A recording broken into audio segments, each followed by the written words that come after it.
Sismologu Edmond Dushi ka folur rreth tërmeteve. Një tërmet i fortë u ndije 2 ditë më parë në Tiranë me magnitudë 4.4, ndërsa së fundmi ka pasur 2 pasgoditje me magnitudë më të ulët. Sipas qendrës sismologjike europiane mesdhetare EMSC, tërmeti me magnitudë 4.1 i shkallës së Richter ishte me epiqendër në zonën e Fushkrujës, ndërkohë 2 lëkundje të tjera u regjistruan në Tiranë. Sismologu tha se duke pasur parasysh historikun e tërmeteve, pritet që pas tërmetit kryesor të ketë edhe goditje të tjera 18-20 ditë më pas.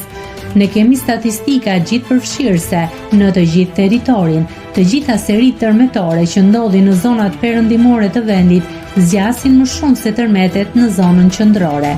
Kjo është tregues që do të kemi një zgjatje në vazhdim të kësaj serie tërmetesh.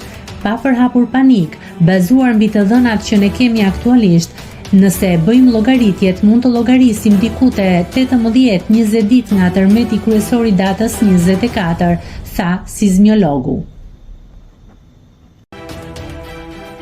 Nëse klikoni mbi butonin subscribe, do t'ju shfaqen të gjitha publikimet tona. Ju ftoj t'i bëni subscribe kanalit, të pëlqeni videot dhe të lini komentin tuaj.